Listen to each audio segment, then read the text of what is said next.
Bonjour les enfants, bonjour à tous et Shabbat Shalom. Nous sommes ce matin le vendredi de Parashat Korach. Ensemble, nous allons finir cette belle paracha qui nous a appris qu'en fin de compte, il y a des gens exceptionnels dans le monde, comme par exemple le Kohen. Pas tout le monde peut être Kohen et c'est pour cela qu'il y a une couronne spéciale pour lui.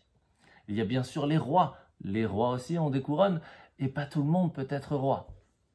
Par contre, il y a la couronne de la Torah. Et ça, tout le monde peut l'avoir. Il suffit de se dire, à partir d'aujourd'hui, je vais commencer à étudier, je veux vraiment comprendre ce que la Torah nous amène, et c'est là qu'on peut gagner cette couronne. Pourtant, il y a une quatrième couronne, qui est plus grande que tous, celle qu'on appelle Keter Shem Tov, la couronne du bon renom. Alors, pour comprendre ce que cela veut dire, je vais vous raconter une histoire.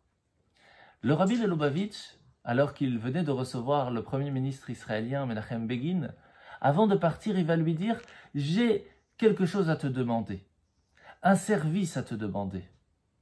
Toi, premier ministre israélien, tu parles en plus très bien le français. Il y a une jeune fille qui se trouve en France qui a l'intention de se marier avec quelqu'un qui n'est pas fait pour elle. Il n'est pas de la communauté juive, il n'est pas bien pour lui, pour plusieurs raisons. Pourrais-tu, s'il te plaît, avant de rentrer en Israël, t'arrêter en France et prendre quelques instants avec elle pour discuter de cela. » Menachem Begin, bien sûr, écoute le rabbi, arrive en France, parle avec cette jeune fille. Elle comprend l'importance de se marier avec un juif et en fin de compte, va trouver son mari. Nous voyons ici une chose extraordinaire.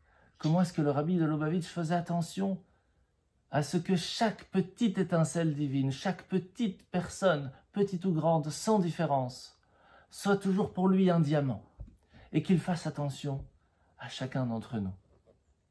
Quelle plus belle couronne que cela. Les enfants, chacun d'entre nous peut réussir à avoir cette couronne, si vous faites attention à tous ceux qui sont autour de vous. La famille, les amis, la communauté, tout le monde. Si vous faites attention aux autres, vous pourrez vous aussi mériter cette couronne. Shabbat Shalom.